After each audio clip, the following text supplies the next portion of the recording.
So first, absolutely, and I was like, let's dig it all up. Oh, no. True. You'll never guess. So sidebar. Yes. And also, I feel like I shouldn't have to remember everything. I know. Actually, I have to talk about this. 3, 2, 1. Hi, everyone. Hey. I'm Alicia. And I'm Meredith.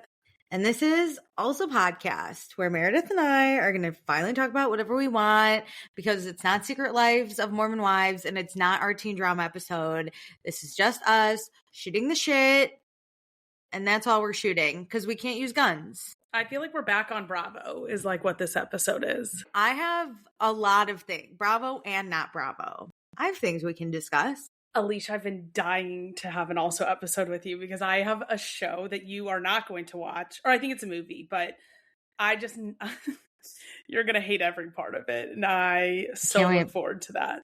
I can't wait. Okay, before we get into the episode, check us out on Instagram, TikTok, YouTube, and Patreon. All the links are in our description. And please be sure to rate, review, and subscribe. Okay, let's start out with a small celebration. Meredith, do you have a small celebration for me? I do, and I can say this right now because by the time this actually comes out, it will have happened. But 2 of my friends are getting engaged, and I'm so excited for them.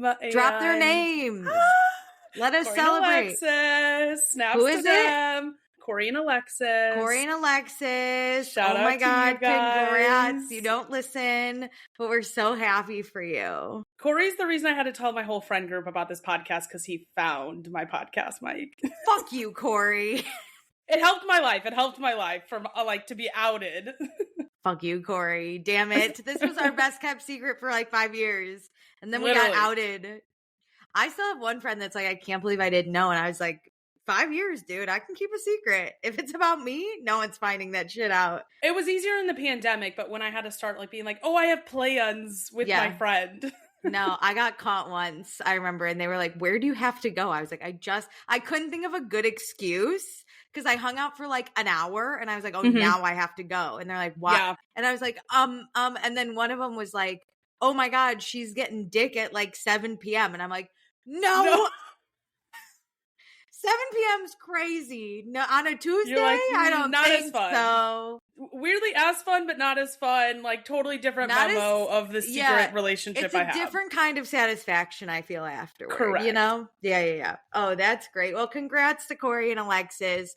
We're so happy for you to take this next step in your relationship. And now everyone can ask you when you're having kids. So there it is. Amazing. Yeah, to the next rung of the ladder you have the answer for. Shout out. Welcome to the patriarchy. I'm just kidding.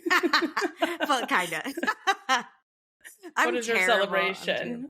I honestly didn't have one and I shouldn't have been bantering with you and I should have been thinking of one. Oh, you know what? Fuck it. I went out last night with 2 friends and we had a great little gossip sesh and it was fantabulous and I had 3 Aperol spritzes. Hell yeah. And a grilled cheese sandwich and I loved every fucking second of it. And my one friend told me this great gossip story about her other friend that I haven't stopped thinking about. And gossip about someone you don't know through someone you do know is like one of my favorite pastimes. Love. It was so good. 10 out of 10. I hope her and her boyfriend break up. Oh, I love it. Wow, to the highs of relationships and the lows of relationships. You know, when you just know it's a bad situation, but you don't even know this person that's in the bad situation. So you get to be like shitty with the gossip because you're like, this is just a story. This is like watching a television show. It doesn't matter to me. I'm so sorry to those people, but and they're ex-coworkers, so we got to bitch about people we knew. Oh, it was awesome. Yeah, it was just like an all-around great time, and I loved it. Love that. And it made me feel satisfied. Anyway, perfect. Great. Okay, should we get into news? So much has happened, I feel like. I only have one piece of news off the top of my head. So do you want me to go for it? Yeah. Well, maybe 2, but we can get into the other one later. Have you been updated on the Solidcore drama? Okay, only from, who are those people like Soho Brody and they do the whiteboard? I watched it from that account. Oh, I watched the guy. Oh, okay, tell it to me. Okay, so there was this guy, right, who's a member at Solidcore, goes all the time, like knows the instructors. Like has merch. I like saw a picture of him. Yeah. Like, he's deep in Solidcore, but he loves it, and that's great. So he signed up for a class like the Friday or Saturday or something after Thanksgiving at like 5:30 a.m. or whatever it was. Wouldn't be me, but go you. Wouldn't be me, but he signed up for it. It was still a class. Like, he didn't get any notification when signing up for it. There's no problem. He gets to Solidcore. How Solidcore works is they give you a code to get into the door. I know, I used to go. And you have to wait for like, I think it's 10 minutes before class. The code then activates. You type in the code on the door and then you go in. Because I would go to a 7 a.m. class. So, like, there's not a front desk person. These are only for the morning ones, right? No, I think you have a code no matter what. But, like, specifically, there's no front desk person really early in the morning usually. So he walks in because the code works. And he's, like, setting up for Solidcore. And there's no instructor. And he's like, what the fuck? He gets a text from, like, the instructor or something. Because I think he's buddies with them. Like, not buddies, but he knows them. Yeah. Or he gets a message. And the instructor's like, oh, my God, are you at Solidcore? The class is supposed to be canceled, but he ignores it because he's like, I'm already here. You can't just text me when I'm here. Yeah, I'm working out. Like, I'm going to do this myself. So he gives himself a Solidcore class and he's just doing his thing, which is also hilarious because if I would have just been like, just refund my class, I'm going home. I can't wait to lay down again, you know? But he is going to give himself a class. He has these meta glasses, so he's like videotaping himself, having a ball. That would be kind of fun. I've always wanted to be trapped in like a mall, like after hours. This would be the same vibe. Like, I would fuck around for a little bit. Yeah, so he's fucking around. And then the instructor comes in like 30 minutes late and he's like, oh, hey, I was just like giving myself. He was like playing the music and he's like, I was just doing Solidcore. And so they like finish the class together. They like pose for a pic. He's like, I got my own private Solidcore lesson for 30 minutes, right? The instructor was saying like, oh, it was supposed to be canceled. And he's like, well, it wasn't, no problem, right? Like, he wasn't mad or anything. He was like, no worries. And he went home and he posted this video on TikTok. And then people started to get at him. So the Solidcore instructors were like, hey, take this video down. Like, because it makes them look bad, obviously. Yeah, like, this is the proof for me to get in trouble. Yeah. But he's like, no, I'm not going to take it down. So these Solidcore instructors start reaching out to this guy's best friend to be like, you need to get him to take down the video. No, you can ask me once because I get it. Like, you fucked up and you don't want the proof out there, but you're not going to bully me into taking this video down. Well, and also this guy didn't respond to any of their messages because he's saying like, I'm the client. Like, you're not supposed to reach out to me. I paid for a service and now I leave. Like, this is so inappropriate. So he wasn't answering, but his best friend is like better friends with the instructors. So they were talking. They're like, you need to get this guy to take down the video. And so then his phone is getting blown up. His best friend reaches out. That's the only call he takes. And his best friend's like, oh my God, the instructors have been trying to reach you. And the guy's like, yeah, all right. And the best friend's like, you have to take down this video. They're going to revoke your membership. And this guy's like, no, they won't. Crazy PR. He's like, whatever, suck it. So then he goes to class again. He's like, I'm going to go back to class because I'm paying for these classes. I'm going to go.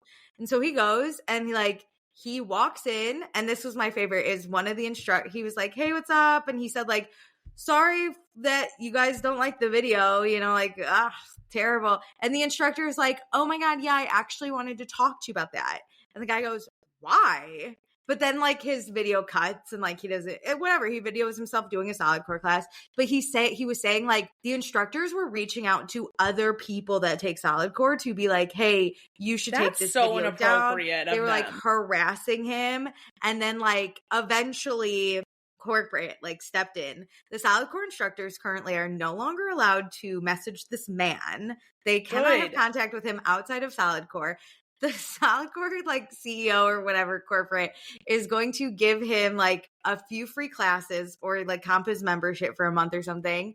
And he's like, yeah, all right, great. He didn't really care. He was like, I'm more being harassed. He wasn't upset about them not even showing up. He was like, no worries. I got my workout in anyways. No harm, no foul here. What I think he probably does, because he seems like a legit member, is he probably plays, there's a membership you can have for unlimited classes. So you can go every day. So I'm sure that's what he has. So it's not a big deal if there's a class that's like canceled or an instructor doesn't show up, because it's like, whatever, like I'll just go twice tomorrow and no one can stop me kind of thing. So I'm sure it wasn't even about the money, right? Or the time or anything. It was just a funny story to him. Yeah, but like he was getting harassed. He had to tell all these instructors, like, do not contact me. Yeah, if I'm not at your class, you should not be contacting me. Like, we are not friends. I'm not doing this. He still goes to the same Solidcore. All these instructors in He's the like, I didn't do anything wrong. I'm still coming here. I'm not ashamed. Absolutely. No, I'm obsessed with him. So yeah, he's like gonna get his membership comped or something. And I love he's that. like, whatever. They could give me a free t-shirt too, but I'm not gonna complain. And he was in contact with the old CEO, the old Solidcore CEO who like built it to what it is now. She reached out to him. Love that. Hilarious. I would. Like, that's your baby. You built that. And she's like, hey, you good? Like, what's going on? No, what's the tea? So good. Wow. Good for that man. And he's I love ripped too. He's a Solidcore guy. He's I get the employees wanting that to be taken down because you're going to get in trouble, but you fucked up. Like, I didn't fuck up. You did something wrong. So you're just going to take the slap on the wrist. It's not that big of a deal. Maybe one person gets fired. But again, even. It was a miscommunication around the holidays. Someone thought their class was canceled. You showed up late. The person's not even mad. They're not going to complain. Exactly. What's the fucking issue? No big deal. Yeah, your boss is probably going to be like, what the fuck? You missed the class. You apologize. So. And you're like, all right. And yeah. No, I love the Solidcore drama. Damn. 10 out of 10. All right, what do you have? Okay. We have to go back in time and talk about Natalie and Nick Viall's comments about Whitney Levitt. Yeah. Oh, no. We have to talk about my stupid fucking enemy and his dumb fucking wife. No, I have to hate Nick Viall today. Oh my God. No, honestly, I think grays my hair a little because I hate him. He's such a waste of space. And I'm like, I know you probably shouldn't say that about a human, but like he really truly is a waste of space. No, I do think there are some people that are a waste of space, and I agree. He's like, take the mic away from that man. Yeah, he's taking up space in other people's life. If he was just silent and irrelevant, sure, he can take up whatever that space is in his own home. But to take up everyone else's space is like so annoying. And the fact that he's going to sit here. So what happened was, and correct me if I'm wrong, Whitney from Secret Lives of Mormon Wives is doing Chicago on Broadway in New York. And they were like, oh my God, how is she gonna be a mom? They were like, those poor kids have to move. They ripped them out of their home in Utah to come to LA. And then they're just gonna move them. And like, what about their schedules? They're gonna go to New York. We're expert parents who do nothing but sit on our ass and judge other people. Both of them are sitting on a couch podcasting. Where's your kid? Oh, but we're like real parents. Whitney's not, because she has a job that actually takes her outside of the house and out of her pajamas. Fuck you. It's just weird. They're haters. They hate Whitney. This is not the first time they have come at her. And that is Nick Viall's MO. If he doesn't like you, everything you do is wrong. You could cure cancer and he would still be like, but a bad mom because shouldn't she be at home with the kid? Like, if he hates you, you can't do anything right in his eyes. And that's why he's not a good journalist. Oh, my God. Well, he's not a journalist. He's not. You're right. He shouldn't be reporting on shit. Correct. Like, I understand. Like, that is, probably a lot for kids to, but they're also small. So, like, they're adaptable to move. But, like, guess what? Military parents have to move. Like, life situations require you to move with your family, and they have a full-time caregiver in one of their parents. Like, Connor is a stay-at-home dad. They're gonna be fine. There's way worse parents out there that you could go mom shame, which you still shouldn't. But why are you so obsessed with her and her career and making a living for her family and what the situation is when you do know Connor takes care of them? Meanwhile, Taylor Frankie Paul is going on The Bachelorette, and you champion that so hard, which I also think doesn't need to be mom shamed at all. But why do you think a mom leaving for her kids? For a few weeks is like, oh my God, absolutely, of course. But like, Whitney can't take her kids to New York with her for a job. Here's the thing. Whitney, you could tell me, is a lot of things. I don't hate her anymore. I enjoy her in a way. And she is a lot of things. And I can reflect on that. However, she's not a bad mom. No. And also, she's pursuing, I think, parent or not parent, you should pursue the things you want to do. Obviously, if you're a parent, you have to do that around your children. But if this is an opportunity Whitney wants and her husband is willing to help make it happen with their kids, then what is the problem? Also, you don't know her children's schedule. Maybe they're homeschooled. Maybe they like traveling They're around. not school age. They are not even school age. Then what's the fucking issue, dude? They probably only hang out with each other. This is like a weird Mormon family. They only hang out with each other anyway. So, like, they're just doing it in New York. They're not at school age. They're not missing 6 to 8 anything. weeks? Like, this isn't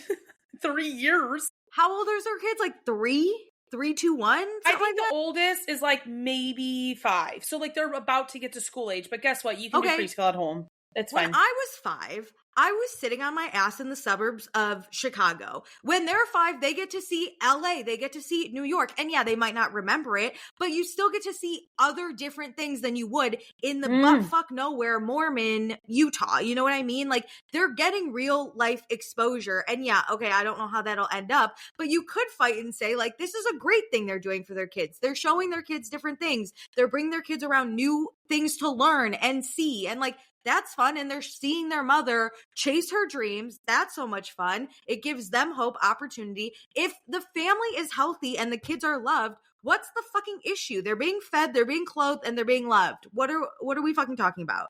Amen to that. Hello? I'm not even a fucking parent, Nick Viall and stupid Natalie. And you guys are going to sit here and parent shame?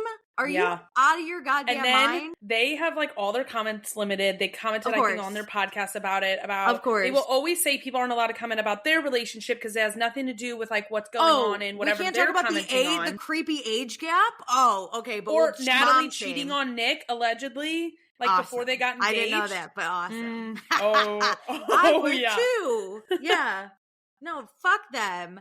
But they're going to sit on their couch, unglammed, no offense, but you guys didn't look like you showered that day. And I will say that. You guys are going to sit here unshowered, shame a fucking parent for chasing her dreams. I'm going to have to apologize for this later, won't I? Okay, we're going to apologize for the unshowered comment because let a girl have some greasy hair. Because I think they're just jealous. I think they're jealous Whitney gets opportunities. I think they're jealous that she's able to make it happen. Whitney will not go on their podcast, so they don't like her. See, it's like they have a vendetta. But also, I bet they're looking at Whitney and being like, wow, she got asked to do Chicago, a little jealous. Wow, Whitney gets all these opportunities, a little jealous. What opportunity do they have? Hello, there's no one knocking on their doors. The bare minimum on her grandpa husband's podcast. Yeah, what the fuck? So what are you doing? No one's reaching out to you to be a part of their brand or a part of their show or a part of anything. No one likes you. So shut the fuck up. Oh my God, that's my enemy. Yeah. And Nick Viall always looks unshowered, and I'll stand by that. Okay, you can tackle him for being unshowered, but let a girl have some greasy hair. Fine, but you can't shame for someone for being a bad mom. Agreed. When you're unshowered. I don't care. You can't. Let's stop mom shaming whether you're showered or unshowered. Apologies in advance. I know I'm going to have to apologize for that at some point. No, we're only apologizing for the hair. They don't deserve an apology for the rest of it. Okay, I'm sorry about your greasy hair. You can have greasy hair. Nick Viall's always unshowered as far as I'm concerned. Fuck him. And I'll never apologize for my hatred on Nick Viall. No. Anyway, you should never. This is basically just an I Hate Men segment. We've got Bronwyn and Todd from Salt Lake City potentially separating. Thumbs up.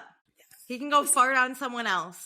I think she did what like Camille Grammer did, where I don't think they go into these shows like wanting to divorce their husband necessarily, but it does help set them up to be like, wait a minute, I get to see everything back. You fucking suck. I have my own career. I have my own money. Let me get the hell out of here. I think it helps when you're on the show. You can start making a name for yourself and making your own paycheck, because a lot of times these women are stuck in a dynamic where the man makes, we've seen it on Housewives. I'm not like categorizing, but in a lot of housewife situations, the man makes more money. That is why these women were originally housewives. Yeah. Right? They were reliant on the money of their husband. Because they're not going to like take and like downgrade their life to divorce this man. No. I get that. Like, I'm going to keep my lifestyle. So if I can maintain my lifestyle on my own paycheck, hell yeah, now you're out, guy. Yeah, they were in these relationships. They weren't good relationships. They made names for themselves. They got paychecks for themselves.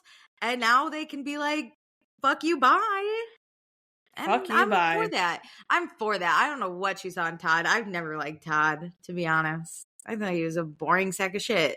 I don't know. I really like Bronwyn, so I think there has to be something that she like enjoyed about being in a marriage with him, but on the show I find him very demeaning. And I kind of understand his boundaries with like he's like actually a serious business guy. Yeah. That he's like, I think this is ridiculous. Like, I do understand when husbands are like, why are we talking about you fighting in this catty sense and you're gonna put yourself back into it? Like, totally understand that, but from a show perspective, this is what we need, so you just have to deal with it or get divorced, which the other option is what you're taking.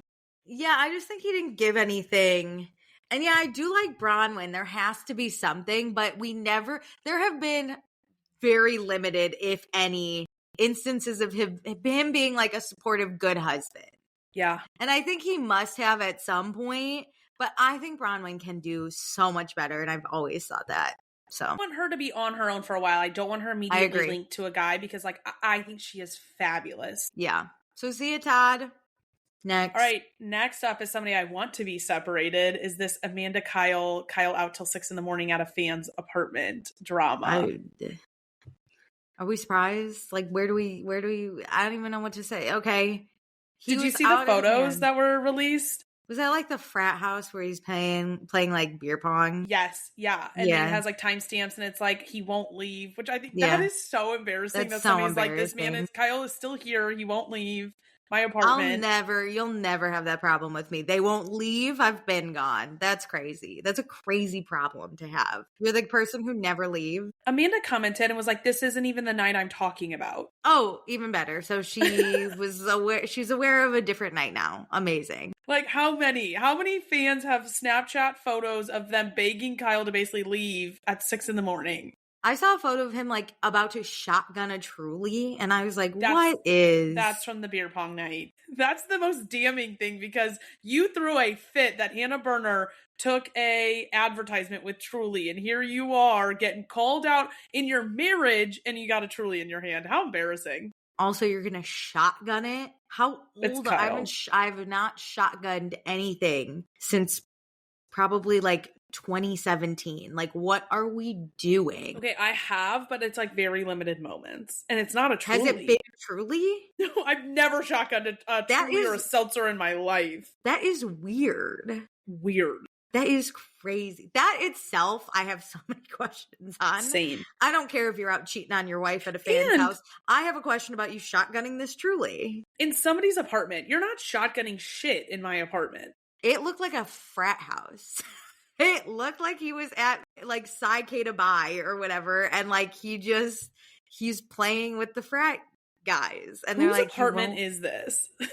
No, this man's on cocaine. Like, how are we functioning? That's why he said he fell asleep, is because he never takes substances. Oh, okay, got it. Okay. Okay. Oh, no worries then. He's exonerated. Yeah. My man's innocent. I'm so sorry for getting all up in your grill. Like, never mind. Totally normal now. I think married couples should have fun. However, this is disrespectful fun. Okay, this is disrespect to your wife. You are also not to shame, but let's shame a little because he's a man. He's a white man. We could shame. Yeah. Kyle Cooke is pushing 55 years old at this point. He is a husband of many years, maybe 2, 3, but still multiple years as a husband, has been dating his girlfriend for a long time. And his job is to spend every summer getting drunk in the Hamptons. And that's still not enough. You still have to go out and make your wife worry when you're literally about to have back pains?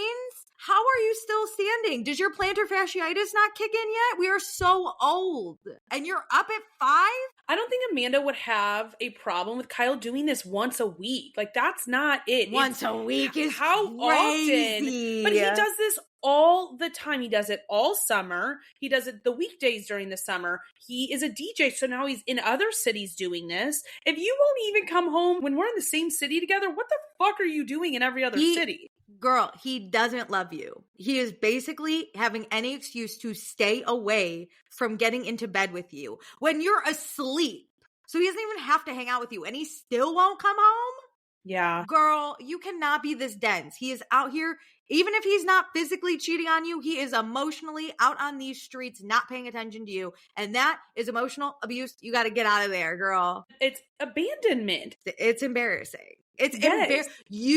and we talk about this all the time. We're like, to some extent, the person you are in a relationship for, you have to answer for. It's certain situations. At this point, your marriage, because that is the both of you, is embarrassing. It's so embarrassing. And dude. I'm at the point where I am off the poor Amanda train. I can't do it anymore because you are actively like accepting this behavior, and I can't care more than Amanda cares. Like, I can't want this more than you want this for yourself. That's true. I can't want the respect and the love that you deserve more than you. No, truly. And it's one of those situations where she could look at us and be like, well, you're unmarried. I'm like, I wouldn't take your marriage if it was the last marriage on earth. But I still have standards. Like, my friends don't treat me this way. My family doesn't treat me this way. Like, I've gone through lots of therapy to not have my family treat me like shit. So I understand people not treating you well and choosing alcohol and social environments over that. But at a certain point, you get to say, you get to be in my life or not. Is she standing 10 toes behind him? No. What's crazy, Alicia, is it's in the trailer of Summer House, which we'll talk on the Patreon about, that, you know, the 6 a.m., he was out till 6 a.m., and it's her telling Lindsay and Sierra. So the trailer came out. Everybody is up in arms about that comment specifically.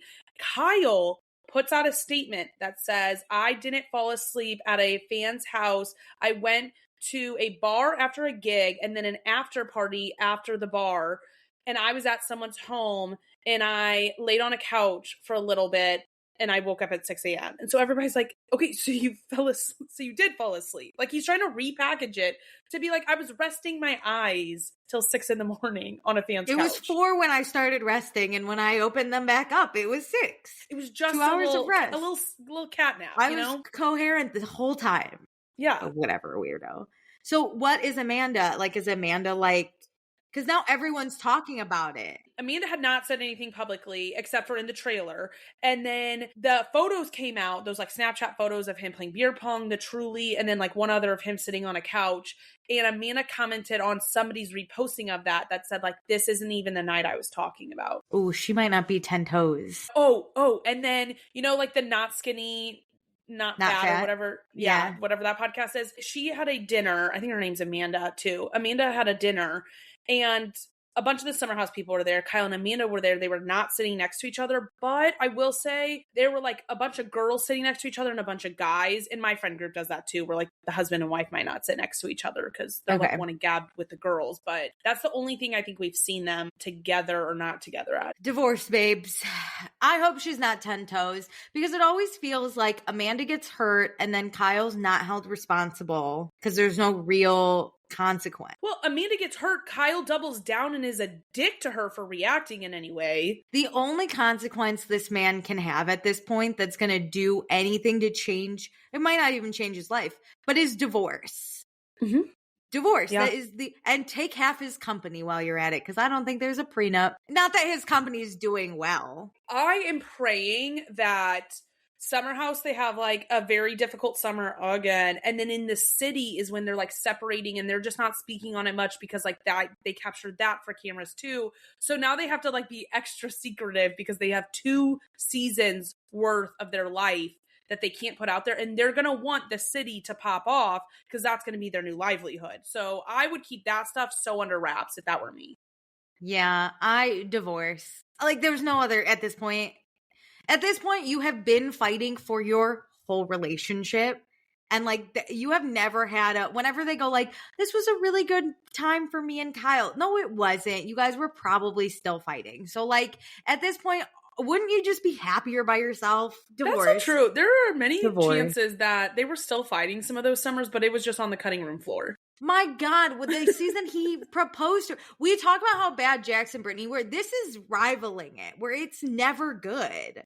You can have good moments, but even the season Kyle proposed to Amanda. It's the Katie and Tom stuff. It's Katie and Schwartz. Like, okay, Jax is like abusive, throwing things at you, degrading you, but like Kyle's not treating you well. He's just not treating you subhuman. Amanda has to go have a conversation with Katie because this is an instance of your husband may like you, but he does not love you. Katie did comment on the trailer and say it. Did she say that? Inject it into my veins, like the season, but she didn't comment on the Amanda Kyle stuff specifically. I've said it since Vanderpump.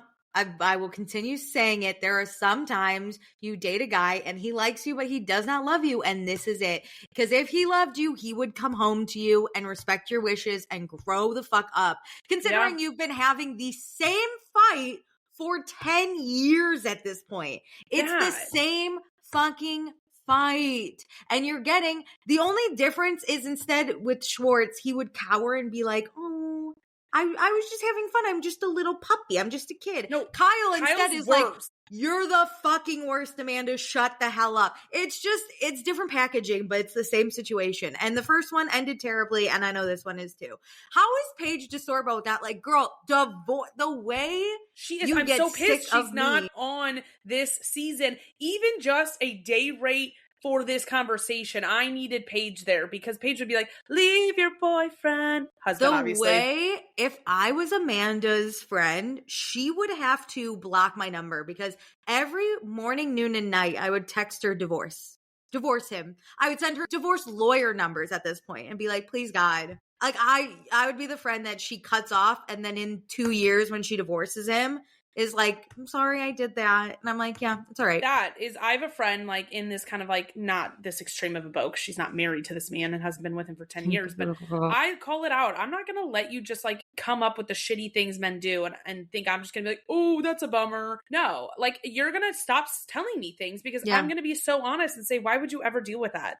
I think that's where you're at in the fandom is like, we've had this discussion before, Amanda, and you continue to go back. So at this point, like, I'm out. Don't complain to me about it. I don't care. I'm like on Shark Tank. I'm out. I'm not making this deal. Get away from me. We're going to like cover this season and it's going to be like, oh, Amanda and Kyle are fighting again. No. And you're going to be like, let's just move on. If you want to know our thoughts on this upcoming season of Kyle and Amanda, just go back and listen to any of the other Summer House seasons we did. We've done every season but one of them. I cannot be bothered to waste my time on this anymore. Yeah. Goodbye. No. Okay. Divorce. That's all I had for the news. Oh, here's was my other piece, and I think it can go with Washed, but I also want to talk about now because it's a pop culture thing that's happening. Okay, did you watch the Diddy documentary, specifically the one 50 Cent did for Netflix? No, but I saw that he did his interview with ABC because it can be watched in prison. This is going to be so surprising to everyone. Growing up, was very deep into the West Coast, East Coast drama of Shut up! How would this never because it's like it's not a thing anymore. It's just but in no ways, like when Lala Kent was like so obsessed with like, Tupac, this never came up. It's just like it was never the story. Well, now we have this podcast where I can finally like tell my story, you know? Love. Yeah. Okay. Shine the spotlight on you, babe. I think there's a Biggie Smalls movie I watched one time and I was so fascinated about. As a Midwestern kid, I had no idea what this was. And I didn't listen to that much rap, right? And this is like mid to late 2000s. So we also didn't have a lot on the internet. I don't know how I found this stuff out. I didn't do that much investigative work, but I did learn there was this whole thing where like, it was like on the West Coast, you had like Snoop Dogg and you had Tupac. And then on the East Coast, you had like Diddy and you had Biggie. And like, that was kind of it. I had decided, probably because I watched the Biggie movie and that was my introduction, I've always liked Biggie better. That was always like kind of, I picked that. Always an East Coast girly. I picked Biggie, but I liked Snoop Dogg because I was like, that kind of sucks for me. But they have this rivalry. I heard about the shooting that happened in Las Vegas. I was fascinated by what happened because it never came forth. Now, that's about as much as I never like was that obsessed, but I was like kind of a little deep. It's kind of like a Roman Empire where you just like think about it every once in a while. Yeah, I just would occasionally think and be like, but I was mostly fascinated on what happened with the shootings because Biggie and Tupac were actually cool with each other for a long time. That's the weird part. They were really cool with each other. It's a black hole of information. Yeah, and then Tupac did release like a diss track towards Biggie, But Biggie didn't retaliate. And I think if he did, it came out on the album that came out after he died. So like it did, and Tupac was already dead. So like it didn't matter as much. Kind of thing. Yeah. But Tupac did release some diss albums. And in one of them, he was like, I fucked Biggie's wife. And it was like this whole thing. But it didn't matter. Anyway, with that, I do want to clarify, I never really liked P. Diddy. Like, and I love that my gut was right on that. Every time I looked into his music, he didn't have any.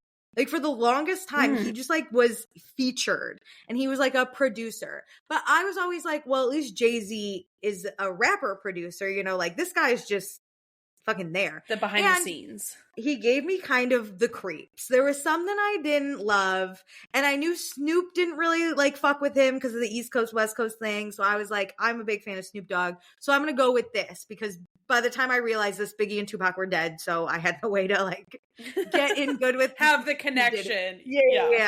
So that's where I stood on that. Then let's go to the side a little bit. I learned who 50 Cent is because and this is bad for me, but he was dating Chelsea Handler, who growing up was one of my favorite comedians, talk show hosts, whatever. I loved her. She was in a long... He was my first download on Apple with Candy Shop. Oh, it was great. Loved that song.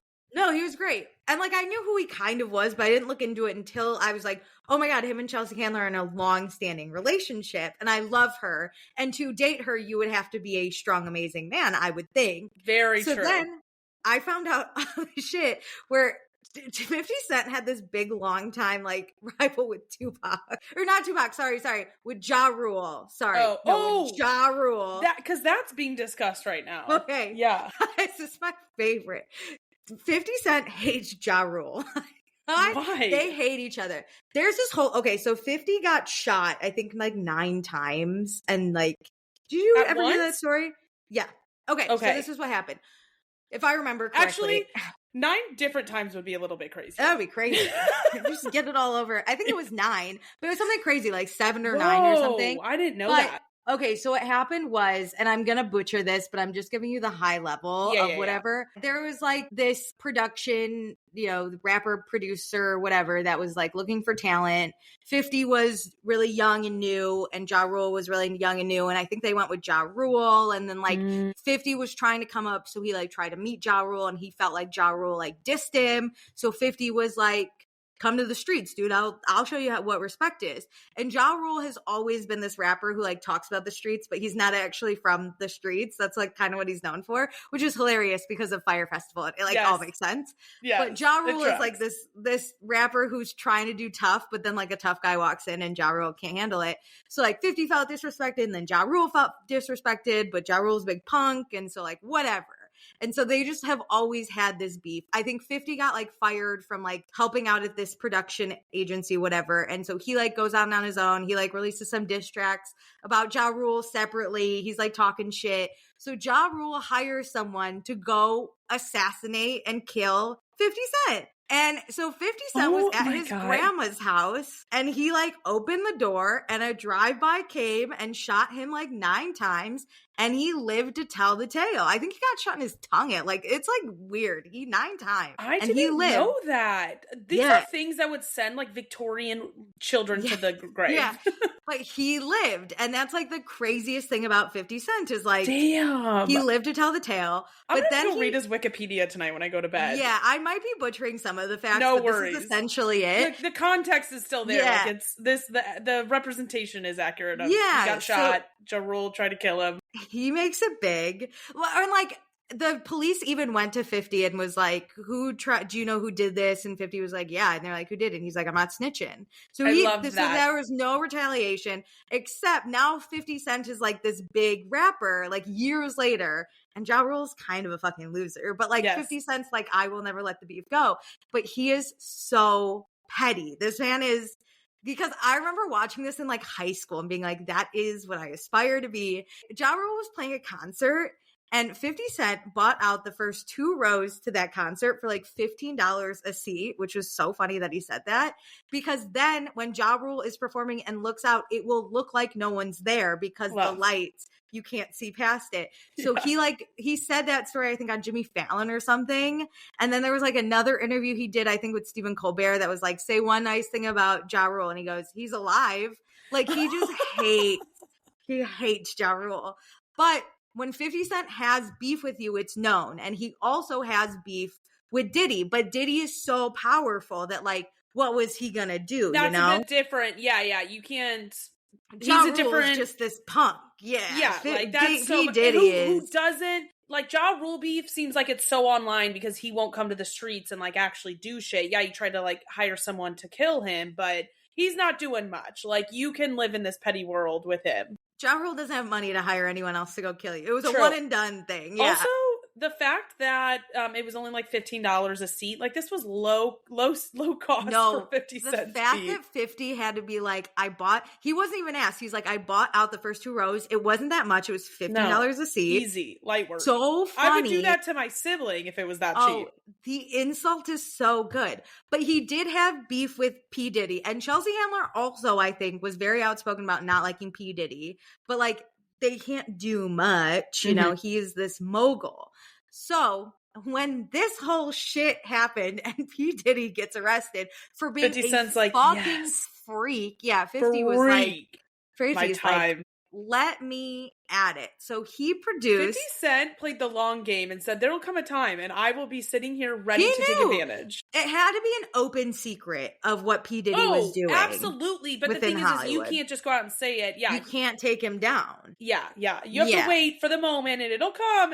Every truth comes to light. So 50 Cent somehow got, and I'll talk about the documentary too, but he got all this footage. He that's crazy. He interviewed a bunch of people and he created a documentary for Netflix, which everyone was doing a P. Diddy documentary, but this was like inside footage, which we will get to in a second, but like all about P. Diddy and his stupid fucking freaky life. And then 50 Cent is being interviewed by only ABC because that's the only channel in prison. And he's asked, like, one of the questions was like, oh, what do you think, like, Diddy's going to say when he sees this documentary? And 50 Cent's like, I think he's going to think it's great. Like, wow, that's a really great documentary. And he's cheesing the whole time. And there was like another question where it was like, does he know you have this footage? And 50 Cent was like, I doubt that. I doubt it. Yep. No, because, so I watched the full 4 parts. It's so good. Diddy is such a fucking freak, dude. Yuck to this man. So the footage someone gave to 50 Cent is so crazy insider footage. Like, you see P. Diddy on drugs at the studio from like 5 years ago. Like, what the fuck? Holy shit. Why do people record shit like this? I don't get it. No, P. Diddy they were saying like he was recording everything, which is crazy. Weird. That's your own demise. That's footage. But there was, you're creating the evidence to like lock you away. My favorite interview, and what happened was terrible, but the fact that they dug this deep, they got an interview from this is how he identifies himself, a gigolo who was hired by P. Diddy to basically have sex all the time with longtime girlfriend Cassie. Breaks my heart. I love Cassie so much. Was this the one that was in the trial? Because I followed the trial a little bit. Yes. Cassie is one of my favorite the gigolo. Artists. Oh, maybe. I didn't follow the trial where it's like, oh, you guys are characters. This you guys gigolo, the things he said, I was like aghast, like, I don't know whether to laugh or cry. And he said it so matter-of-factly. And I just know 50 Cent was like, that fucking freak, dude. That freak. 50 Cent is sitting in like the production alley being like, he's like, I'll edit. I'm sure he wanted to edit it. Just he was there when everything was being like filmed. Oh my God. He is like popcorn in hand. At the side, the documentary is very good. My heart still breaks for Cassie because she dated him for a long time. She was hit a lot by him. And when she tried to come forward, no one believed her. And like, it was so terrible. And I will say, the fact that P. Diddy only got 50 months in jail is insane. Sane. However, this is one of those situations where the damage is done and you will never come back from it. I know it. Yeah. This dude is so crazy. I have to tell you this one crazy story and then I'm done. So Cassie was like traveling with one of P. Diddy's people. Oh, another woman, like one of his chief of staff maybe. And Cassie was like, oh, I'm going to go hang out with my friend Kid Cudi. And the chief of staff was like, P. Diddy doesn't like when she like leaves, but you know, he's not here. We'll give her some freedom. And then like, they like went hiking together, which the chief of staff was like, okay, no one talk about this. Cause like, it's going to anger P. Diddy. Like a week later, she is in her hotel room. Bang, bang, bang. P. Diddy's there. He's like, why the fuck didn't you tell me? And this lady's like, listen, dude. The like, chief of staff? Yeah, she's like, I don't know what you're talking about. Like, what is happening? And he grabs a gun and he's like, we're going to kill Kid Cudi. And she's like, what? And he kidnaps her they drive to Kid Cudi's house. Oh my God. P. Diddy goes into the house with the gun. So this chief of staff calls Cassie and is like, what the fuck, dude? And also like, where are you? He's going to kill Kid Cudi. And Cassie was like, Kid Cudi's with me right now. And she's like, what do we do? So at least we know Kid Cudi's not dead, right? So then P. Diddy comes back out, sees chief of staff on the phone, goes, you better tell Cassie if she doesn't like tell me where she is right now and we go to her, I'm going to kill you. And so chief of staff is like, hey man, you better tell us where you are or else he's going to kill me. And then they go to where Cassie is. Kid Cudi, long gone. Obviously, he's going to die. And he beats the shit out of Cassie. Crazy. What a fucking psycho. For that alone, jail forever. It's just sad because I understand why there's statute of limitations, so we just don't like sue everybody out the zoo all the time. Yes. But there are certain things that should not have any limitations. Assault and like kidnapping, physical and like sexual abuse should not be that, because nobody believed Cassie. And then once like everybody finally, so many allegations are coming out, it's too late for her to charge him with any of this stuff. Yeah, they also interviewed like 2 jurors and one was like probably our age and she was like, I knew the music. I was aware of all of this. And the other guy, you could tell, no idea who P. Diddy is. I mean, and it was a rough deliberation, they said, but specifically the juror that had no idea who P. Diddy was like, yeah, I mean, he did a lot of bad things, but he was on trial for like sex trafficking. He was on trial for beating his girlfriend. So I was like, damn, dude. The way if I was in there, I'd be like, life in prison.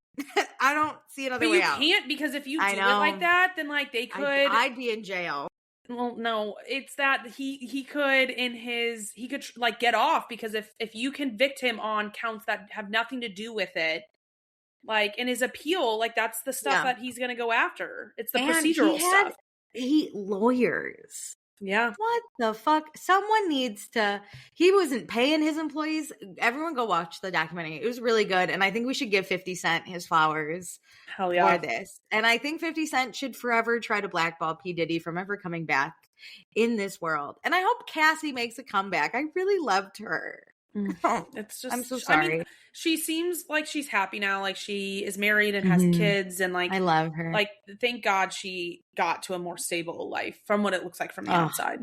One of my favorites from the 2000s. She was so good.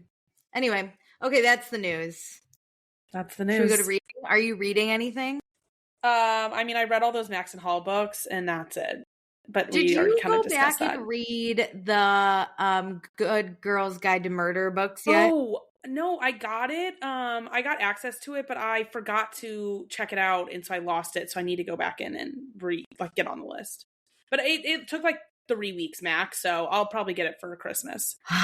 Okay, I just really want you to read that. I know. This is a good reminder. I doubt somebody's on the list, so I'll go in there. Okay, love. I'm just reading at this point I'm trying to get my 50 books for the year. I have 49. My last one was kind of a cheat, but I did want to read it because it is. So I read this one like romance intertwined series. Yeah. And then she released a short story that relates to that. And I've been meaning to read it. I got it from the library and I was like, I'm just going to read it. It was only 37 pages, but it still counts because I read it. It counts. Absolutely. Oh my God, I got to tell you about this one book. I'm going to tell you about this one book because What? I'll spoil it. Okay, it's called Deep End by Ali Hazelwood. Now, Ali Hazelwood is a very well-known romance author. This was my first Ali Hazelwood book. It is known to be, from what I've heard, everyone was like, oh my God, the steamiest, craziest book ever. Oh. So I read it while I was on vacation because I was like, I want to get freaky. Sure. And so I would like to say, Ali Hazelwood, it wasn't that freaky. Or who read this? Who that was like, saying wow. It was steamy? It was just the internet? Yes, it was only because okay, the relationship is a dom sub relationship. Okay. So I think that aspect of it, people weren't ready for. But the things he had her do were not that fucking crazy. Oh. He just dicked her down a lot, and that's fine. I didn't have an issue with that. It wasn't just crazy sex setups. No, it was just he'd be like, "This is what I want," and that turned her on, and she was like, "Great, do whatever you want to me." But he wasn't doing crazy ass shit. I think, and 50 Shades of Grey isn't even that freaky, and I think that book is freakier than this one. Probably, I don't know. I never read it, but. This just didn't even seem, I don't even think they used toys. The craziest thing was he has a fetish for crying. What? That was kind of freaky. Weird. But then she'd actually cry and be sad. I only know this because there was a joke where she was actually crying and being sad, and he was hugging her and trying to comfort her, and she was like, "You don't have to stick around. I know you just have," I forget what it's called, but basically there's a word for a fetish for crying, and that's why you're here. And he was laughing, and he's like, "Not this type of crying." And I was like, "What? You dig her down so hard she cries?" Wait, yeah, that confuses me even more. No. It's he makes her cry with his dick. But a happy cry, right? Yeah, I'm sure she just can't handle it that she starts crying, you know? Okay. You know. I don't want that out of sex. He has her orgasm a million times and she just starts crying and he's like, yes, that's it. I don't know. They really didn't go into it. Interesting. But yeah, it wasn't a lot. And also, Ali Hazelwood, here's your issue. If you're going to write spice, write the spice. Don't just be and then I came 7 times. Tell me about the 7 times. What are we doing here? Yeah. Give me a little bit. Especially if she's described as being really spicy. Yeah. Don't hold back.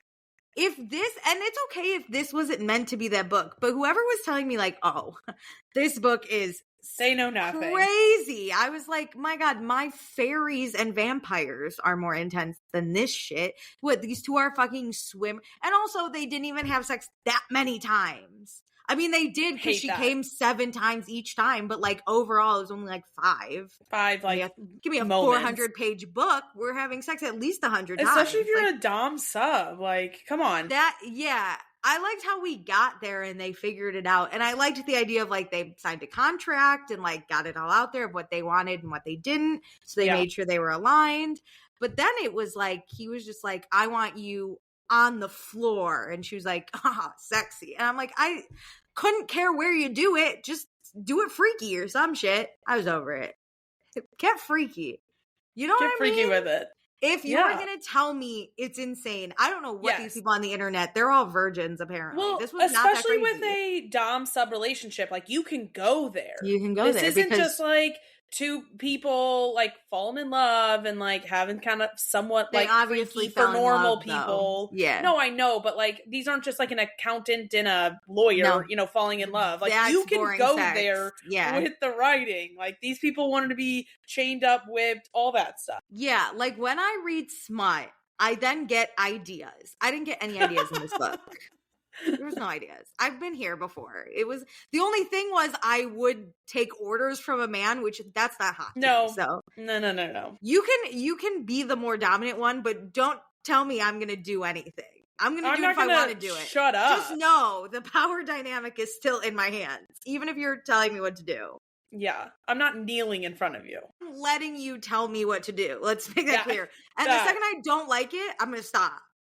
Correct. What the fuck? Yeah. You have a voice in the bedroom where you don't have a voice anywhere else. This was if he said anything, she would have to do it. If a guy looked at me and was like, I want to do this and I really didn't want to do that thing, I'd be like, nah, I would shame him. Yeah, there was nothing there, but it was okay. It was a cute like love story.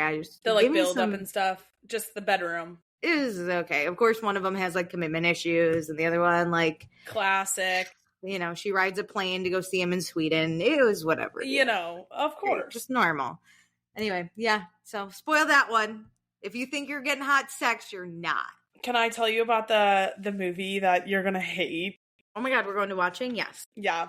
Okay, so have you seen online? It kind of like took over the Samurai Turned Pretty like commentary online before Maxton Hall, and it's called My Fault London. I thought you were going to say something else, and I was about to be like, how dare you say I'm never going to watch that? No, I don't know what this is. Let me look into it. Okay, so there is this girl, Noah, her mom, they were like living in Florida, I believe, and her mom gets into a relationship with a guy in London, and she 40% on Rotten Tomatoes. No, it's Alicia, it's the premise that you're going to be so pissed about. Okay, sorry. She moved. So she moves, her mom is in this relationship, she moves her and her daughter to London to move in with this guy. I can't tell if they're married or not, but it doesn't really matter. Like they're, you know, like 50-year-olds in a long-term relationship. The guy is loaded. Okay.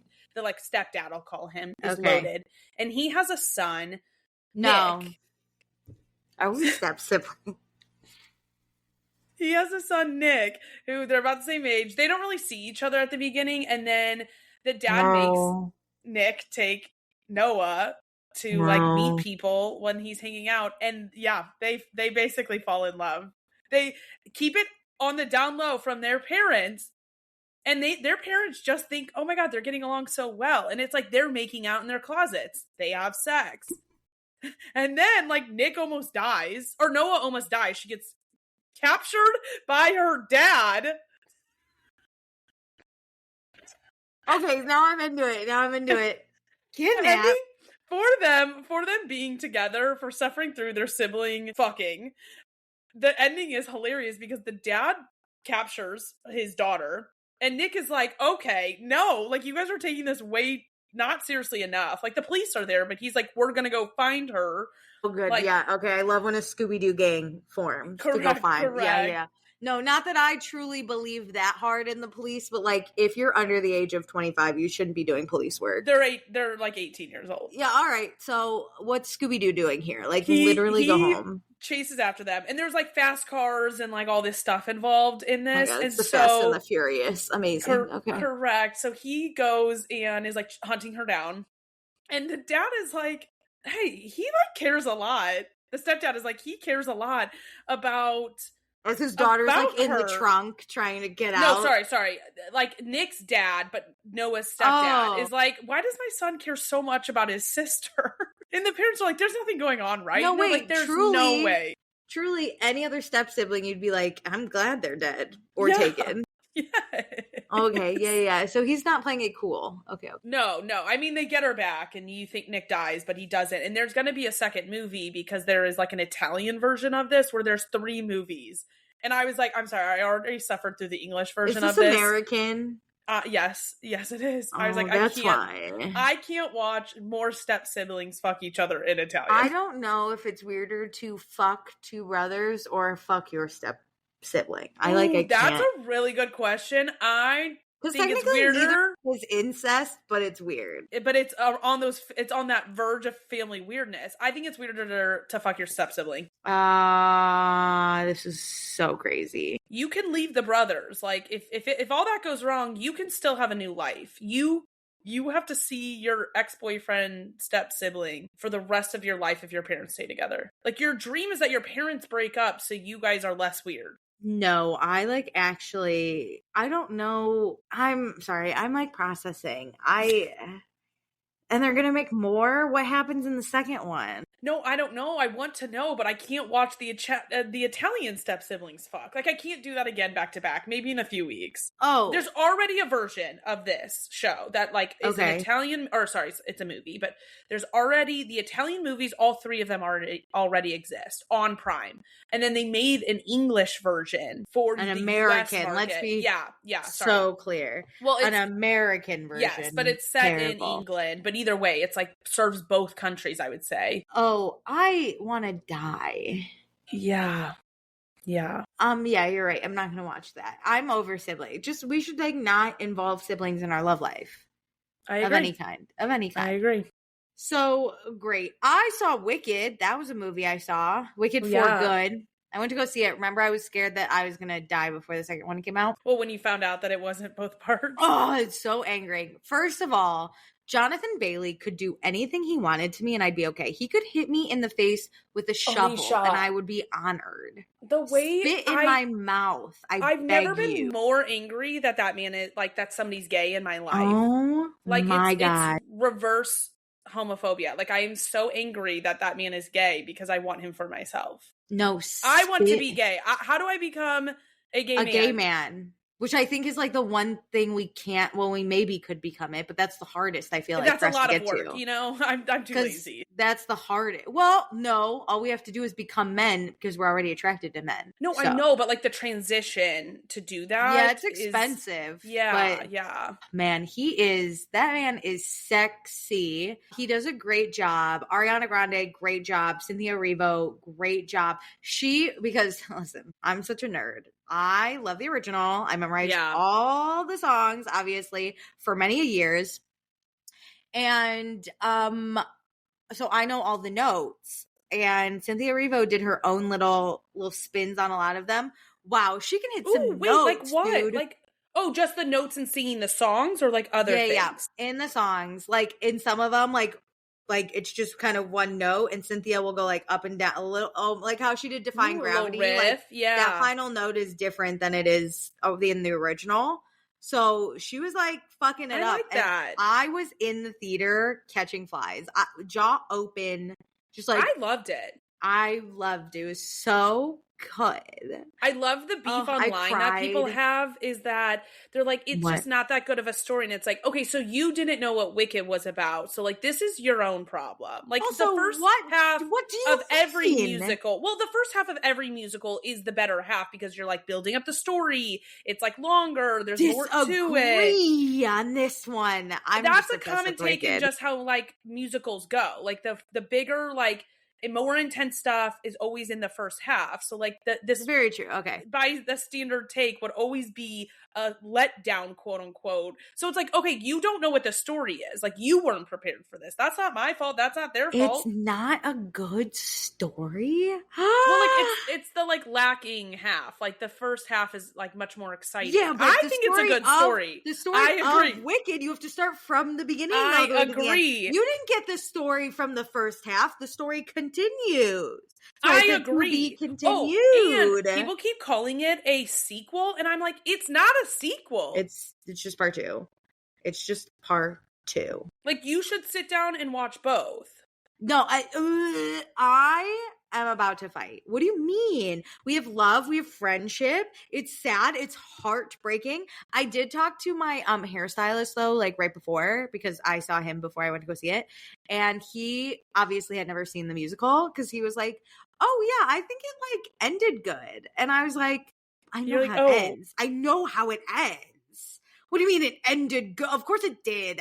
He's like, I think you'll really like the ending. And I wanted to be like, was this a surprise for you? Of course she fakes her own fucking death because that dumb bitch Dorothy. No, I'm just kidding. I dressed up as Dorothy for like 5 years straight as a child. I was so obsessed with The Wizard of Oz. But like, how dare? How dare? Have you been watching Bravo? I have. I literally caught up because I was honestly behind since Thanksgiving, since we didn't have to talk about it. And I'm so excited that Southern Charm is back. Like, I hate those people, but I love to hate watch them. Can I say, I think it would be really fun to be cast on Southern Charm because I hate everyone. So I would just be taking in the drama a lot. Like, I generally do believe these people like are friends too. Like a lot of casts feel disjointed these days. Well, and there's no one else in Charleston besides these people. That's a really good point. And they're like, at some point I would feel above the normies in my city. Like I'm on a TV show. I'm on Bravo. Like, so like you would insulate yourself with all of your cast members. Let's get into it because we haven't talked Southern Charm really, right? Where should we start? Can we start with the Vanita hate, both from the cast and online? Like, get away from my girl. Who's hating on Vanita online? Who do I need to fight? It's all the pick-me's who are like Craig stans.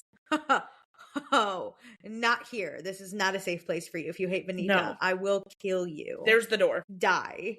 The door is not enough. Die. I think she's amazing. She's incredible. Like, she's like a precious doll to me because I love her aesthetic, her style. Not for me. I would never wear it, but I literally love watching her set up the dinner table for like whatever his name is. What's like his name? Dinner. I was going to ask you what Whitner. Right? I think so. I have to go Whit because I don't know. But every time she puts together a party, I'm like in awe of her. She's incredible. I have no notes. She would be such a good friend, such a good person to have around, such a good girlfriend. Yes. She is a wife, dude. She is perfect, like in every category. Like, you can make food, you can cook, you can set a table, you can dress well, you give good advice, like, you're nice to your guy friends, like, you have everything. You're smart, you're accomplished, you're amazing, you're a beautiful Black woman. What are we even debating here? Like, an influencer before influencers were huge. Like, cute little blogger type of influencer. Cute. No, I'm obsessed with her. She's one of those people I'd be like, I'm lucky to be in the room with her. I'm lucky she allows me. I love that she has a POV and like she isn't really like influenced. She is who she is 100%. Yeah. And like she's just going to show up that way. And other people are not, cookie cutters of her. All of her friends are not the exact same person she is. Like that's what I love. And the only person that seems to appreciate her the way she should be appreciated is Whitner. Yep. Everybody's like, kiss, please, kiss. No, kiss. I'm like, is this gonna be a West situation where I get like really? No, I can't trust a white man, but I love Whitner. The way I love him. However I felt about West when I first met him is how I'm feeling which is how I still feel about West, to be like so honest. But that's how I'm feeling about Whitner, where I'm like, I agree. He's kind of my type.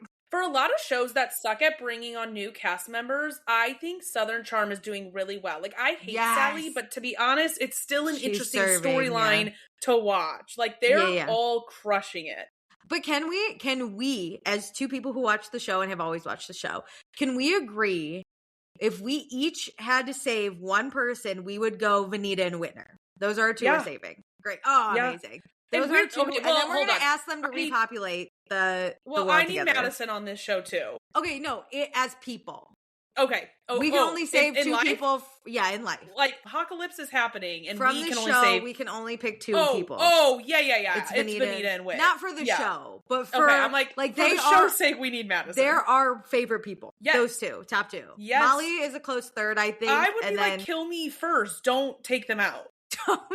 Don't hurt this white man somehow. I'm protecting him. We haven't had a good white man on this show in a while. Like, let him live. He's only had 2 episodes. He might, oh my God, he might be like really bad still. Agreed, but he hasn't been bad yet. I know, which is crazy. It's annoying because women have to build up from ground zero to win us over. Men, we like start at 100 and deduct from them, and he is at 100. He's at 100, and he's an actual lawyer. Like, it's nice to have an actual lawyer on the show. You know what I mean? I know. Who knew? It's nice to have like a smart, capable man around on the show. You know what I mean? I loved that just in his introduction alone, he shades Craig because he's like, oh yeah, I was 2 years behind in law school with Craig, but we sat for the bar at the exact same time. And he's close with his mom. Oh my God. I know, but now I'm like, is that giving JT? Like, don't trick me. Don't trick me. Don't do anything. My only thing is like, I need to know who he voted for. Agreed. And then I can decide if I like him or not. But like, JT it's a good stepping stone. Because you can still be a shitty liberal. At least JT's a liberal, though. Comfort. I would take shitty JT liberal over MAGA Craig any day. I know, but I know, but JT is like now I'm going to like speak up type because it's like popular. So like, I want to know, has JT been a terrible person prior to this? And now you're on the good side? I think it's great. Every person should come over the good side. And I don't want to disincentivize anybody from coming over, but you don't get to be praised for like converting now. No, I think he's just better than the worst, which is what we're given on Southern Charm 90% of the time. But Whitner, I'm like, hey, listen, dude, if you're still single, I would move to Charleston for you, I think. I would move, but I could do the Craig Paige like commute. Oh, I would 100% do that. But like, I think I would consider loving you in person. Especially for a lawyer, not like a pillow king. Like, I would move to Charleston for a lawyer. Can Winter start dating Peace Sorbo? Oh my God. No, she has a boyfriend. But you know what I'm saying? If it didn't work out, I think Whitner should shoot his shot. Yes. Also, she could actually date a lawyer.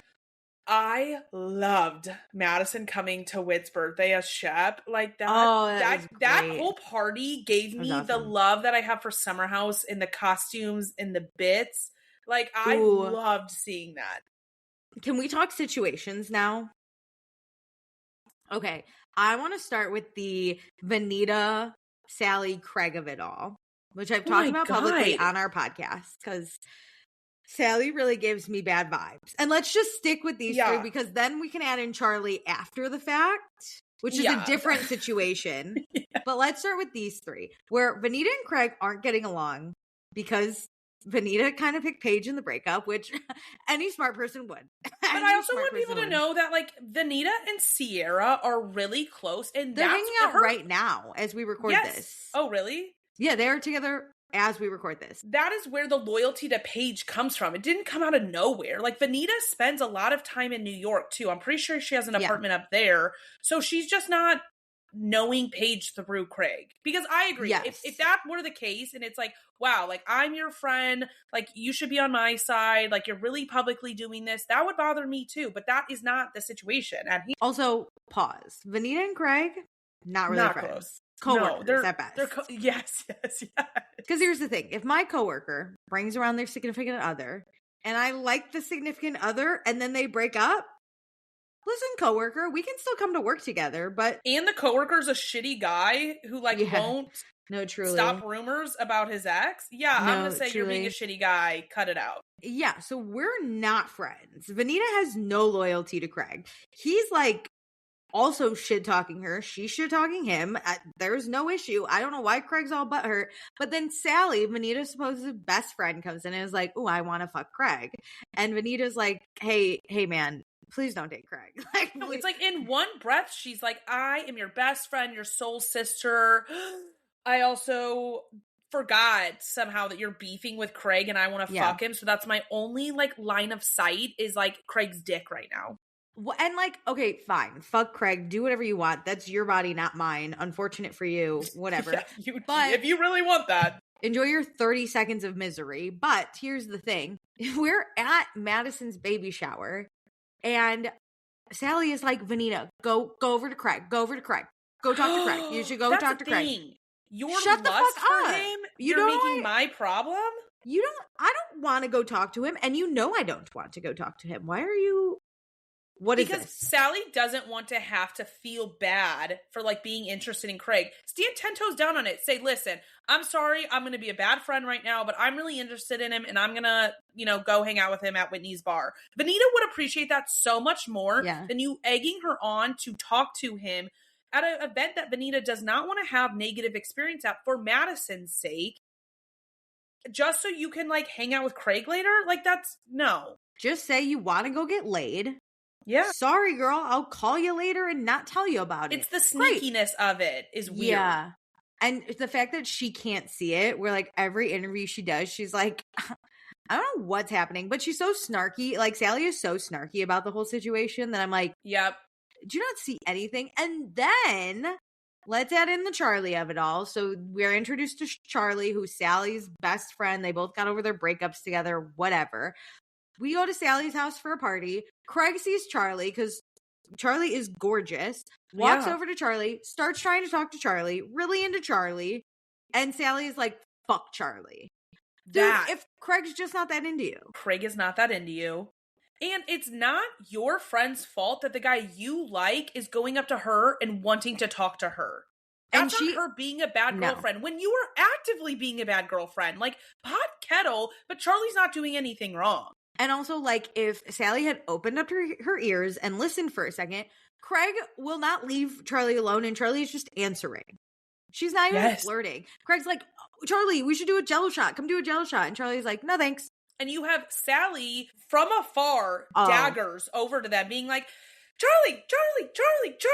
Yeah. Girl, relax. Charlie's like, I don't want to play football either. Like, calm down. And then like, Craig's you only want me to do this to get him away from me, and that's so fucking weird. Oh my God. And then let's talk about how Sally's also into Austin. Which, like, look, I know that Sally's not friends with Austin's girlfriend. I get that. Yeah. But I do think it's disrespectful to be like, would I hook up with Austin the day after him and Audrey break up?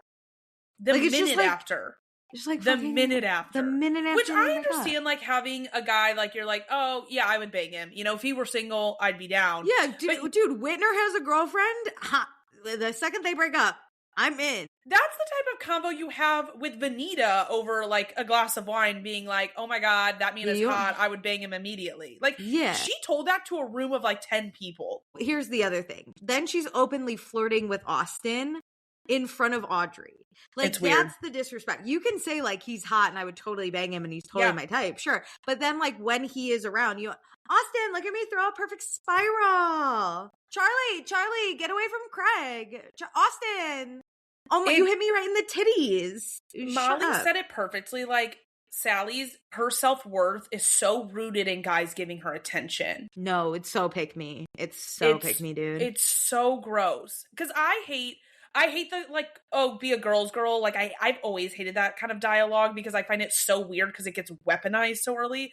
I think let's be a good friend. Like, I don't care if you're a guy, if you're a girl, like, you should just be a good friend to people. Yeah, shut up. It has not, like, there's, to me, not this, like, loyalty and friendship just because you're a girl. I think there's just basic respect in being a girl. But we, like, weaponize it so quickly of, like, I have to do this because I'm a woman. Yeah. It's so annoying to me. And then you don't have to act that way, though. Like, you're asking for it from your friend Charlie, but you won't give it to Vanita. Get the fuck out of here. I've immediately lost respect for you. It was like, you don't have to disrespectfully flirt openly with Austin in front of his girlfriend. Like, you don't have to like her, you don't have to be friends with her, but, like, there's just a level of, like, human decency at that point. It's not even a girl's girl. It's just like, you don't have to, like, rub up all on Austin. And then it's like, thank God Madison looked at Audrey and was like, I think Sally's kind of into your mans.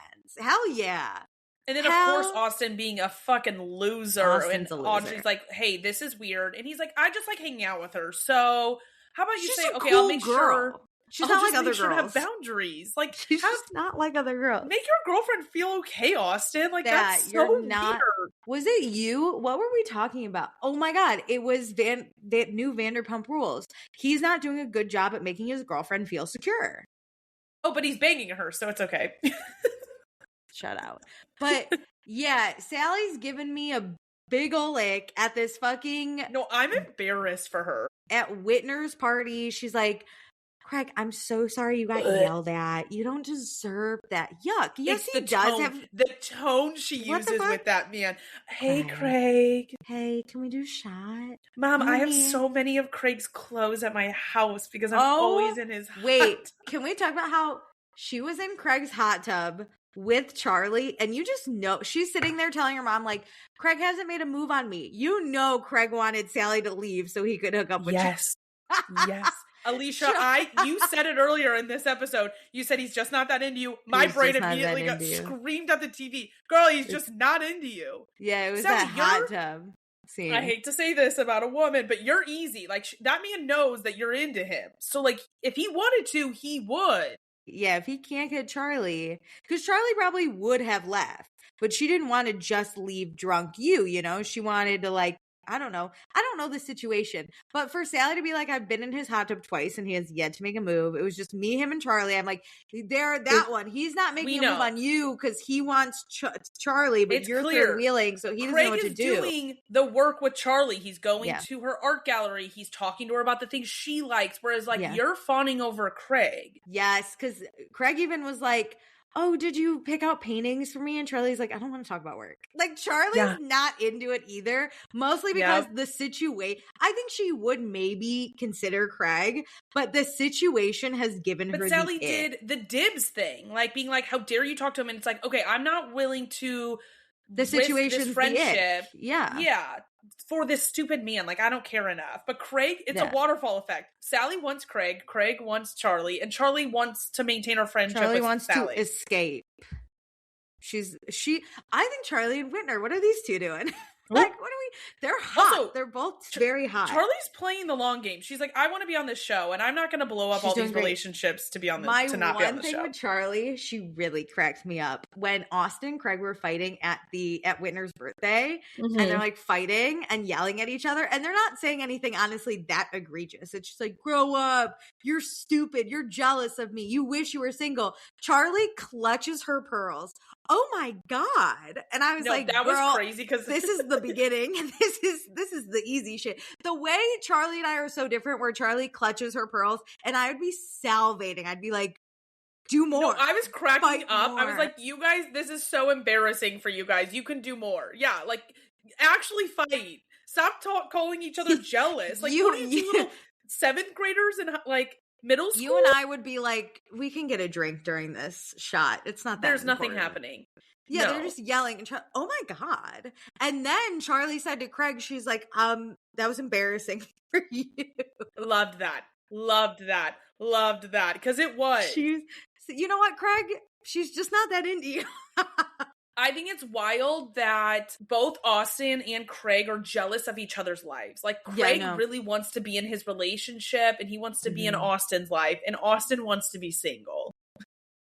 And Shep is just aging in the corner. That man. I really wish him and Molly had worked out. I know that's a terrible thing to say, but they have when she walked in as Gandalf and he was cracking up, I was like, damn.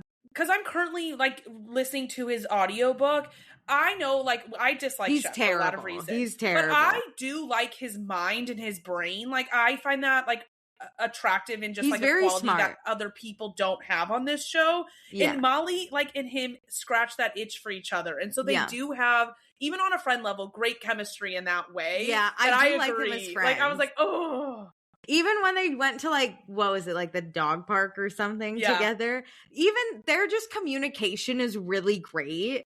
Like, they just I still will never get over last season how, like, Shep was so impressed that she played a musical instrument, because music is art, and he really appreciates it. He's very intelligent, and I think Shep wants, I don't think he wants one woman. I think he just is, I don't know what he wants, but I think he does appreciate, because he himself is very intelligent and smart and likes to learn and likes to grow. He appreciates a woman with hobbies, a woman who can grow, a woman who's trying new things. He literally says in his book, if you don't know who your senators are, I don't want to date you. And I said, I love that. I'm gonna not learn just so he never wants to date me, but I appreciate who he is as a person. But, like, that's the thing. Like, he needs a strong, he has qualities outside of just being someone who's, like, hot. I mean, he'll bang anybody, but I think he wouldn't date or marry someone who isn't educated. Agreed. And I think him and Molly just really like, and I think he likes a silly, funny girl. Like, I think he'd want someone he could have fun with. No offense to Taylor. I don't know if they were having, like, that much silly fun, because Taylor was very, like, proper serious. In a way. Yeah, serious. Molly shows up as a fucking wizard or whatever, and he's like, that's hilarious, because he's also read that book. And he's like, I'm aware of this literature, you know, like it was a big pop culture moment. Wasn't it Lord of the Rings, I think? And he was like, I know that. I can connect with this. And I think he appreciates that she's, like, funny in that way, because he's also kind of stupid funny. The way Molly's kind of stupid. He likes to funny. Be goofy. Like, it's not that serious to him. Like, life is just not that deep a lot to him. She'll get his stupid, educated jokes, and he gets hers. And it's very crazy.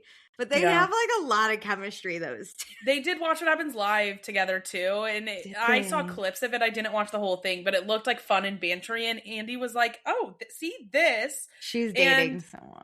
Chef was like, oh, yes, but she's taken. I'm glad they banged a few times. I am happy Me too. About that. Yeah, I'm pro. But Southern Charm is very good this season already. And I'm here for it. I'm in it. I hate all the men but Whitner. Let's keep that clear. Same. Well, and Rodrigo. I like Rodrigo. Sure, he doesn't really give much, but yeah. No. He's a friend of, and I'm fine with that. Sure thing. Okay, anything else? What else are we watching? I'm watching Salt Lake City, but it's falling off for me. It's not being top tier as much as I want it to be. Yeah, they're in Grace right now. I'm over the same conversation coming up at dinner. Like, they're conversations I can't do. About what happened on the plane. Yes. Like, I'm not on Meredith's side, but I'm like, okay, I agree. Let's stop talking about this. Yeah, I kind of half watched this week's, where you kind of zone out a little and you're I literally had to think, did I watch this week? And I was like, when you said they were in Greece, I was like, yes, I remember Whitney eating shit. That was incredible. I out loud laughed. I had to rewind it because I just heard it and I go, what? I know. But my jaw hit, I was like, oh, a second where I'm like, oh, but I love that she started laughing. And then it was Brittany, the only one that saw her, stupid Brittany. And Brittany's like, what do I do? Because oh my God. when he's about to roll down this hill. Yes, yeah. And so she's laying there just kind of like, oh no, what? And then this hot Greek man comes over and pulls her up, and then she's cracking up. I appreciate that she laughed about it. That was so I do funny. appreciate that Whitney's like, whatever, it happened. Oh, you know what I loved? Was this in the episode before when they had the Boston Tea Party thing when Meredith? That was incredible. Meredith gives out her goodie bags and it's caviar and a drug test. That's iconic. Yeah, she's incredible. I mean, I don't really like her, but she's incredible. No, she's giving nothing. No, the Boston Tea Party was a really good idea. I saw a tweet that was someone in Europe will never understand what this is. What this means to us. Just someone in fucking Austria who really had no idea. Obviously someone in London or the UK would kind of get it, but think of someone like Austria. They'd be like, what is going on? That's so true. Just someone a bunch of American women. Japan right now being like, why are these women in wigs? Spill the Boston Tea Party has Korea in shambles. What is happening? That's so true, because the text alone of just spilling the tea doesn't make sense. It doesn't translate. You have the cultural phenomenon behind it. Of the Boston Tea Party. And I also love Mormon. They're throwing these boxes off into just a blue tarp. The theatrics of it were crazy. Yeah. I love Bronwyn. Thank you for bringing that to my screen. I love Bronwyn. I love Mary and Angie.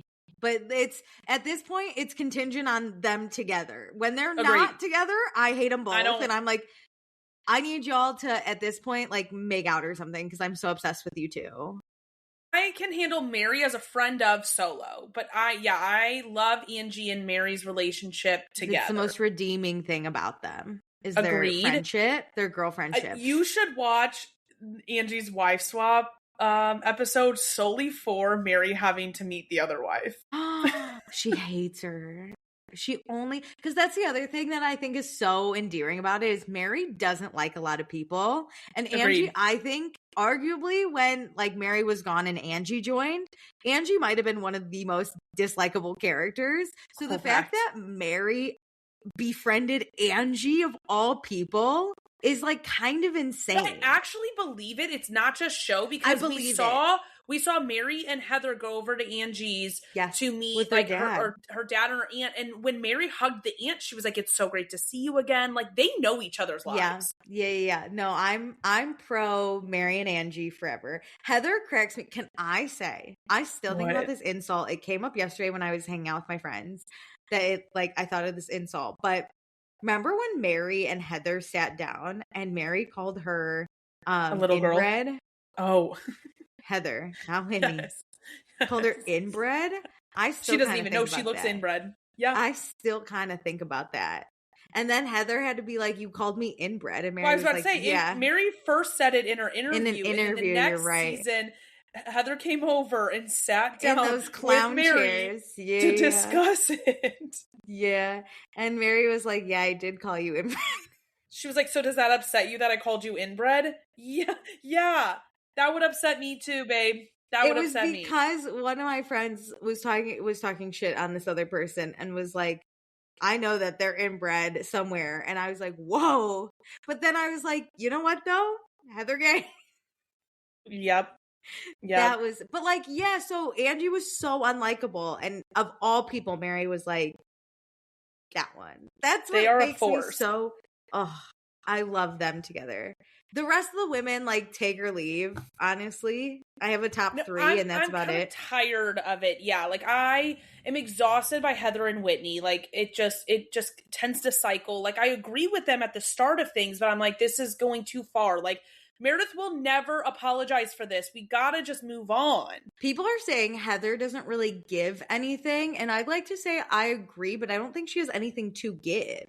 I agree, but I think she does more than, like, Whitney and Meredith. Like, I think Heather manages the production well, if that makes sense. Like, she does what, like, Kyle Cooke does for Summer House. She's the production plant. Yeah, she's the plant. And so, like, she could stay around, but I've heard Meredith isn't coming back. She took it out of her bio and is, like, hasn't signed her contract for next year. That's fine. Sorry, Meredith Marks. That's okay. Go back to DJing. Actually has nothing. Like, Heather is talking about, you know, buying a new house, being on her own again, which we get that every year, but, like, you know, moving up in the world and, like, her kids going to college. Like, that's more than I have not heard. I could not tell you one thing Meredith has done this season. We haven't even seen her husband. She yelled on an airplane. That's about it. We found out more about Meredith's relation or, like, marriage on Next Gen NYC because correct, her husband was out here being a freak. Yeah, like, where's that dynamic? We haven't seen kids. We haven't seen we haven't even really seen business. No, nothing. She's not even, at least if someone asked me what Lisa Barlow's doing, I'd be like, getting glam. That's we the thing. can't even say that about Meredith. Meredith has nothing. Dude, Lisa Barlow would drive me nuts in the real world. Like, in real life. I'm leaving her behind. I'm not even texting her where we're going at that rate. Like, you can find your own vacation, bitch. I told you what time we have to be ready. I agree with the women. We're on vacation in Greece. How glam do you need to be? I understand there's some funny shit of Lisa, of course, being like, life's too short. Why spend it being ugly? I get it, and I can respect the bit, but also, like, we're in Greece. You know what time we have to be ready. It's in a way disrespectful that, like, you are getting glam when we have a place to be that I plan for you to go to.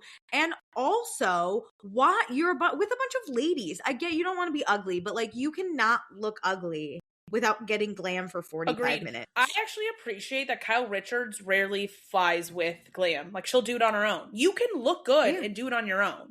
My God, Whitney said she did glam. It took 5 minutes and she used Heather's makeup. Like, I was like, yeah. You're in a tropical location. You're getting tan. Like, you don't need that much. You don't need that much glam. It's not that deep. And I think it's crazy when Heather, I love this line, when Heather was like, oh, wow, she must be that insecure and that confident at the same time. Like, if you read her to filth. 2 hours worth of glam on a, like, beach vacation, that's insane work. Brides don't even take 2 hours of glam. No. It was crazy. It would really piss me off. Like, I don't even wear makeup that much when I'm on vacation. Because, like, I'm just... Same. I don't know anyone. What the fuck is happening? And I get you're in front of the camera, so, like, I don't mind that they, like, put on makeup or you got someone to do your hair. I'm bad at doing my hair. But, like, the makeup should not be that big of a deal. No.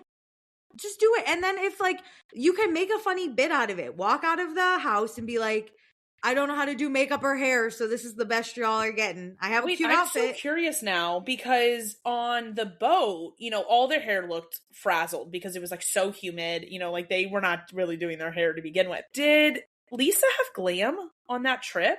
On the below deck trip? There's no way. Where would her glam be? I could still imagine Lisa boating in glam. I think they would have shown it, so I don't think she did, but... There's no way that she was able to survive that trip without glam. Like, you can do Greece. Like, I understand having glam maybe 1 or 2 nights. We're just going to dinner and shopping, girly. It's not that crazy. And you're with a bunch of girls, and you're married. Like, what are we wearing? And I get... that. Do like, makeup, what do we need this for? Do makeup for you, do makeup for the camera, but, like, the glam is a lot. The glam... Even Erica Jane shows up on time. Like, what are you doing? And she's been on this a lot longer than you. Manage your time better. Like, you're worse than Dorit. You're being rude. Dorit shows up 20 minutes late. You basically don't show up at all. Dorit shows up in time to make the sprinter. Correct. Yeah. I just always think, like, Erica Jane always has glam, but she's always early. She's always one of the first ones. Dorit is always late, but she's usually taking pictures, which is what makes her late. That's hilarious. But the women know, and they're like, it's only 20 minutes. Lisa Barlow missed the whole ride. She missed the sunset. And then she sat down and was like, oh, when they were talking to her too, like, when he was like, look around, there's views. And she's like on her phone with sunglasses on, and it's dark out. Like, clock in. We're on this trip for a reason. Like, you do have a job to be a reality TV star, and you not being with your cast means that you're not giving anything.